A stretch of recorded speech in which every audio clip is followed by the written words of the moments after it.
Salut moi Rida. Salut Vinny. Tu vas bien? Oui. Et toi? Moi ça va super, écoute. Dis-moi, présente-toi.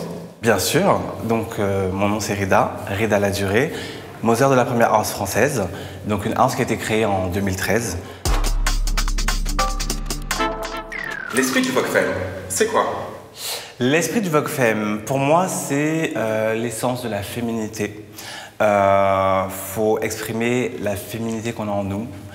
Tout ce qui peut être féminin et ne pas avoir peur justement, montrer. C'est aussi un exutoire, donc c'est-à-dire qu'il faut vraiment se libérer et ne pas être frustré, même je veux dire oppressé en fait, par rapport au fait qu'on soit efféminé ou pas d'ailleurs. Mais voilà, pour moi c'est ça l'essence du Vogue Femme. Et le Vogue Femme, ça a été créé où? Qui a commencé ça? Alors, le Vogue Femme, il faut savoir que c'est une discipline issue en fait, de la ballroom. C'est une culture en fait, underground qui est née en fait, à New York, qui a été créée aussi par les femmes trans afro-latino. Et en fait, c'est une danse qui exagère la féminité. Tu as commencé il y a à peu près, quoi, plus de 10 ans, c'est ça? Exactement. Donc aujourd'hui, la différence entre le Vogue d'avant à Paris et le Vogue de maintenant, pour toi? Alors déjà, je me sens vieille. Et en fait, non, plus sérieusement, donc la différence, c'est que, alors avant déjà, c'était vraiment une toute petite, quelques membres en fait. Il n'y avait même pas encore de ballroom.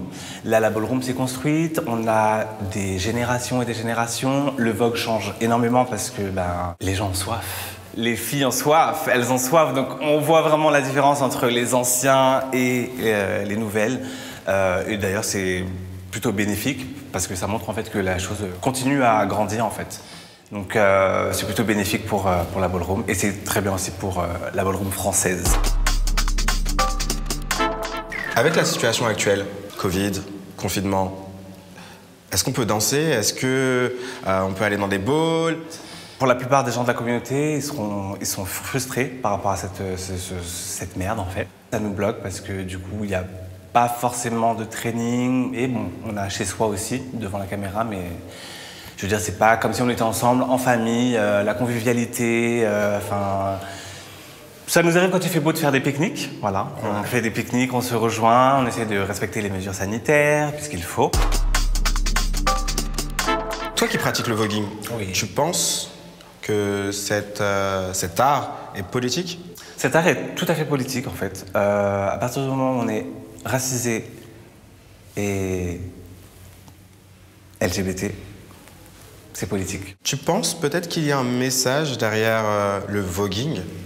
Alors le message qu'il y a derrière le voguing, c'est vraiment, je vais reprendre une de tes phrases, It's okay to be different.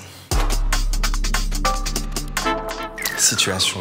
Je suis un jeune gay de 15 ans qui a vu des vidéos de toi en train de voguer dans un ball et j'aimerais faire partie de cet univers, mais je ne sais pas comment.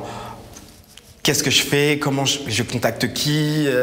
Ça se passe comment? Eh ben, ça se passe qu'il y a les réseaux, donc on peut me contacter directement via les réseaux, ou alors on peut venir au ball. Bon, venir au ball, c'est un peu... Alors, comme la communauté c'est un petit peu restreint, je veux dire quelqu'un qui est extérieur à la communauté ne pourra pas, donc c'est vraiment, ça passe vraiment par les réseaux. Et la première chose à faire de toute façon, moi, c'est quelque chose que je dis tout le temps, c'est-à-dire qu'il faut apprendre à connaître la communauté en fait, d'abord connaître l'histoire, avant même de se lancer et de penser que c'est juste, je viens pour être fab, pour être ceci, pour être cela. En fait non, calm down en fait.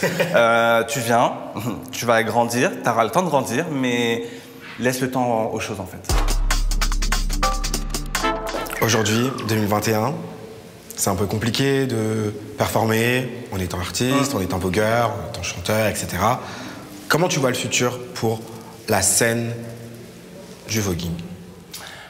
Qu'on reprenne encore de plus belle pour la ballroom, qu'on reprenne les balls, qu'on reprenne le training légaux, et que la vie reprenne son cours normal en fait, de façon générale en fait. Tu penses que c'est ce qui va arriver du coup? Je sais pas trop. Je sais pas trop, vu que ça fait quand même 1 an qu'on est là en fait et que ça dure. Donc j'espère pas que ça va durer encore 1 an de plus. Mais j'espère, je croise les doigts en fait que ça redevienne Normal. Well, thank you, Mother Rida. Cyber Corona Kiss. Corona kiss.